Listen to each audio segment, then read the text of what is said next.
L'Iran a mis les câbles sous-marins d'Internet au cœur de la crise, portant la menace de la sphère militaire à la colonne vertébrale numérique reliant banques, entreprises, gouvernements et communications civiles. Ce mardi 5 mai 2026, l'alerte augmente car les médias liés aux gardiens de la révolution soulignent désormais la vulnérabilité des câbles dans le détroit d'Ormuz. Pendant ce temps, les analystes notent que d'autres points d'étranglement maritime, comme le détroit de Gibraltar, entrent également dans la zone de préoccupation stratégique. Autrefois guerre pour le pétrole et les navires, le conflit touche désormais les routes invisibles de l'Internet mondial, plus discrètes et profondes. La menace ne concerne pas n'importe quel câble. Les câbles sous-marins transportent environ 99% du trafic Internet mondial, soutiennent les transactions financières, les services cloud, les appels, les messages, les systèmes publics et les communications des entreprises. Lorsqu'un régime commence à considérer ces câbles comme un point de pression, il ne menace pas seulement la technologie. Il vise la routine de millions de personnes, le commerce numérique, la sécurité des données et la stabilité de régions entières. L'Union internationale des télécommunications reconnaît également ces câbles comme la base des communications mondiales modernes. Je vais tout vous expliquer dans un instant, mais pour l'instant, vous allez vouloir vous abonner à la chaîne pour rester bien informé. Suivez en temps réel avec la meilleure qualité journalistique jamais vue, selon le standard de crédibilité de Milson Alves. L'épicentre immédiat de la crise se trouve dans le détroit d'Ormuz, un passage déjà connu pour le pétrole, mais qui sert également de corridor numérique entre l'Asie, le Golfe, l'Égypte et l'Europe. Un reportage de Reuters a montré que des câbles comme l'AAE, un Falcon et Gulf Bridge International passent par la région ou en dépendent, reliant les nations du Golfe, l'Inde, l'Asie du Sud-Est, l'Afrique et l'Europe. Ainsi, tout dommage là-bas ne resterait pas limité au fond de la mer. L'impact pourrait se manifester par une lenteur d'Internet, des défaillances dans les services de cloud, des retards financiers, une interruption du commerce électronique et une pression sur les centres de données. Le signal le plus inquiétant est apparu quand Tasnim, agence liée à la garde révolutionnaire, a cartographié câbles sous-marins, points d'atterrissement et infrastructures cloud dans le golfe Persique. La publication ne ressemblait pas à une explication technique neutre. Elle est apparue comme un message calculé, montrant où se trouvent les points sensibles des nations de l'autre côté du Golfe, en particulier les Émirats arabes unis, le Qatar, Bahreïn, le Koweït et l'Arabie saoudite. Le message était clair, si les ports, les pétroliers et les bases militaires sont déjà impliqués dans la crise, l'infrastructure numérique peut aussi entrer en jeu. Le risque ici ne commence pas avec des victimes sur place, comme lors d'une attaque contre une base ou un navire.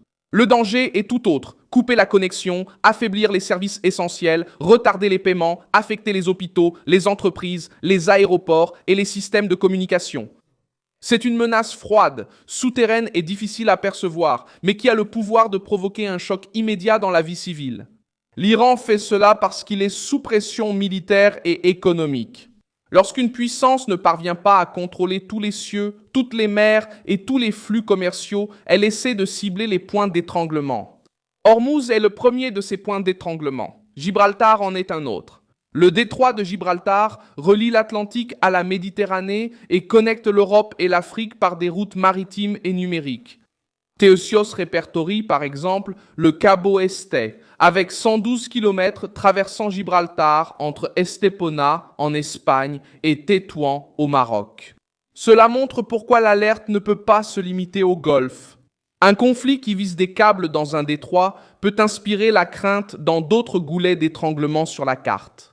Lorsque Téhéran utilise des véhicules liés à la garde révolutionnaire pour cibler des câbles dans le Golfe, les experts et les gouvernements commencent à surveiller tous les détroits vulnérables. Gibraltar entre en ligne de compte parce que c'est un point de passage entre les continents, le commerce et la communication. Si Ormuz est la porte numérique du Golfe, Gibraltar est l'une des portes numériques entre l'Atlantique, la Méditerranée, l'Europe et l'Afrique. La forme de la menace attire également l'attention.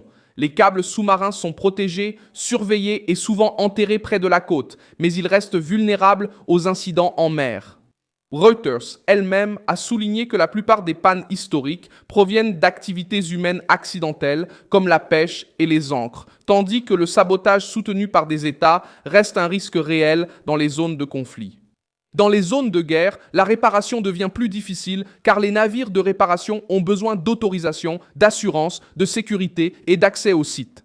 S'il y a des mines, des épaves ou des combats à proximité, la remise en état peut être encore plus retardée. C'est là que l'affaire prend de l'importance. L'objectif n'a pas besoin d'être de couper tout l'Internet d'une région pour provoquer la panique. Il suffit de toucher des points sensibles, de créer de l'instabilité, de forcer les entreprises à rediriger le trafic, d'augmenter le coût des assurances, de retarder les réparations et de montrer que rien n'est hors de portée.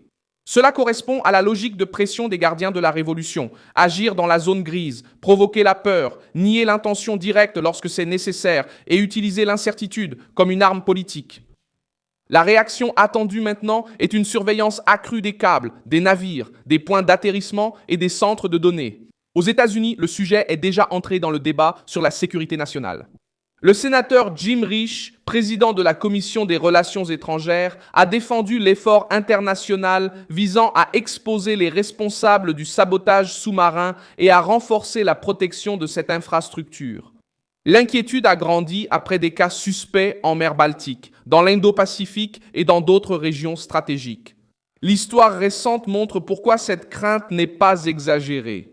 En 2024, en mer Rouge, des câbles sous-marins ont été endommagés après que le navire Rubimar, touché par des Houthis alignés sur l'Iran, est resté à la dérive et a coulé.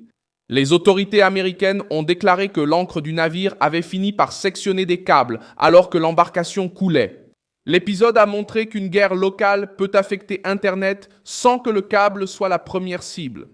Il suffit d'un navire endommagé, d'une route étroite et d'une infrastructure sensible au fond de la mer pour transformer un combat maritime en crise numérique. Un autre exemple est venu de la mer Baltique. En novembre 2024, 2 câbles sous-marins à fibre optique ont été endommagés en moins de 24 heures. L'un reliait la Finlande à l'Allemagne, l'autre reliait la Suède à la Lituanie. L'enquête s'est concentrée sur le navire chinois Yipeng 3 qui se trouvait dans la zone, bien que les autorités aient abordé l'affaire avec prudence quant à l'intention. Malgré cela, l'épisode a tiré la sonnette d'alarme en Europe, car il a montré comment un simple navire commercial peut se retrouver au centre d'une crise d'infrastructure critique. Ces cas aident à comprendre le danger lié à l'Iran. Téhéran n'a pas besoin d'annoncer officiellement une opération pour provoquer une réaction. Lorsqu'un média lié à la garde révolutionnaire expose des cartes, des noms de câbles, des centres de données et la dépendance numérique des rivaux, le message produit déjà son effet. Les entreprises réévaluent les risques, les gouvernements renforcent la surveillance, les opérateurs préparent des itinéraires alternatifs, les navires de réparation coûtent plus cher et opèrent avec davantage de prudence. Et les citoyens ordinaires, même loin du conflit, peuvent ressentir des lenteurs, des interruptions de service et de l'instabilité. Dans le Golfe, le risque est encore plus grave, car les Émirats arabes unis, l'Arabie saoudite, le Qatar et Bahreïn ont beaucoup investi dans l'intelligence artificielle, le cloud et les centres de données. Ces nations veulent devenir puissantes. Elles dépendent de câbles qui traversent des zones sous tension. Si l'Iran décide de transformer les câbles en instruments de pression, il cherche justement à atteindre l'avenir économique de ses rivaux. Données, banques, énergie numérique, commerce électronique et infrastructures d'intelligence artificielle. Gibraltar devient le symbole de la prochaine préoccupation. Le détroit n'est pas la priorité militaire immédiate de l'Iran, mais il rappelle que l'Internet mondial passe par quelques couloirs physiques seulement. Tout comme Hormuz concentre le pétrole et les données, Gibraltar relie les mers, les continents et les marchés. Si le monde accepte que les câbles dans les détroits sont devenus des cibles de pression, alors aucun point d'étranglement n'est complètement hors du radar. La menace cesse d'être régionale et devient mondiale. Ce qui se passe maintenant, c'est une course silencieuse pour se protéger. Les gouvernements doivent renforcer la surveillance maritime, les opérateurs doivent améliorer le suivi, les entreprises de cloud doivent préparer la redondance et les assureurs doivent augmenter le coût des opérations dans les zones de conflit. Mais aucune de ces réponses n'élimine le problème principal. Les câbles sous-marins sont longs, profonds, dispersés et difficiles à protéger en permanence. Le fond de la mer est devenu une nouvelle frontière de rivalité. Pour Trump et les alliés des États-Unis, cela crée une pression supplémentaire. Protéger les navires à Hormuz est déjà difficile. Protéger les câbles, les points d'atterrissement, les centres de données et les routes numériques rend la mission encore plus complexe. La réponse américaine tend à unir la marine, les services de renseignement, les entreprises privées et les partenaires régionaux. La menace iranienne contre les câbles n'a tué personne jusqu'à présent, mais elle a déjà ouvert une blessure stratégique. L'Iran a compris qu'il peut effrayer ses rivaux sans tirer un missile sur une ville. Il suffit de montrer du doigt les fils qui soutiennent l'économie moderne. Je suis Milson Alves, internationaliste, et mon objectif est de vous tenir bien informés avec la vérité chaque jour. Les liens des actualités sont dans la description. Laissez un j'aime sur cette vidéo, abonnez-vous et, à la fin, jetez un œil aux commentaires pour vous engager encore davantage dans la communauté Milson Alves.